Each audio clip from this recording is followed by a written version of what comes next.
Hi there, my friend. My name is Pastor Greg, and you're watching Transforming the World.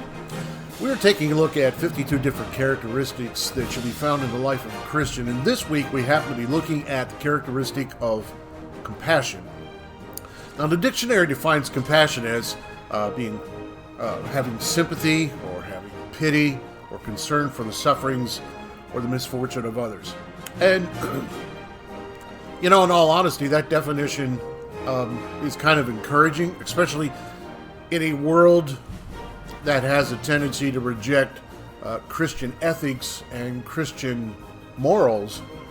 It seems that the world has embraced the foundation principles of compassion. They seem to have value.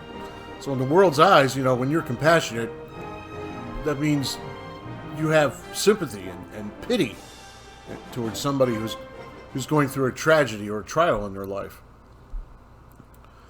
Psalm 86:15 describes God as compassionate and gracious.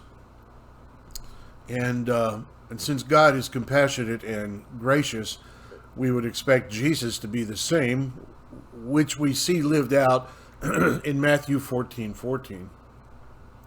However, although the Bible and the world harmonize in their description of the emotion, the Bible teaches that compassion is also an action. And this is something that we will be exploring most of this week. It is the action of compassion. Not necessarily the feeling that rises up inside of us when we see somebody going through something unfortunate, but it's the action that feeling produces in us. And that's what the Bible speaks an awful lot about. Question number 1 asks this: when I feel compassion, do I take positive action?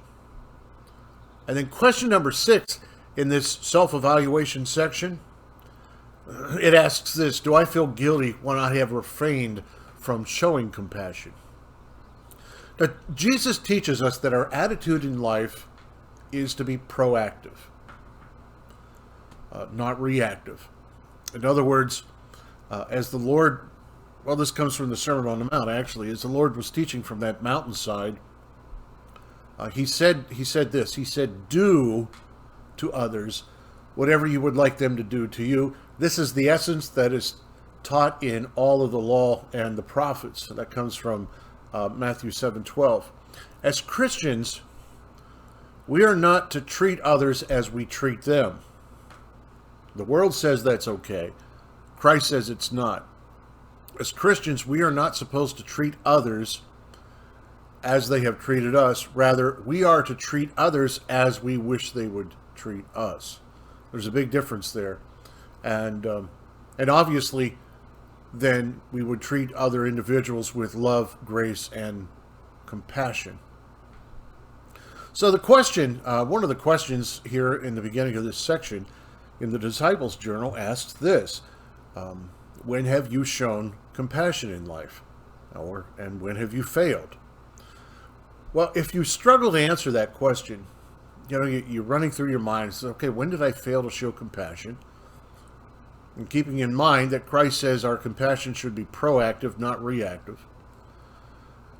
And, maybe you're thinking to yourself, okay, and in what situations did I fail? Or perhaps like me, you're thinking, what does compassion look like? I mean, how would I know if I've succeeded or failed if I don't even know what compassion looks like? So that's what we're going to do this week. We're going to examine several biblical examples of compassion and try to gain a deeper understanding of the many ways we put this feeling into action. So this is what we're going to examine this week in Transforming the World. I hope you can join me tomorrow as we kick off some biblical examples of this study. You've been watching Transforming the World, and my name is Pastor Greg. I'll talk to you tomorrow.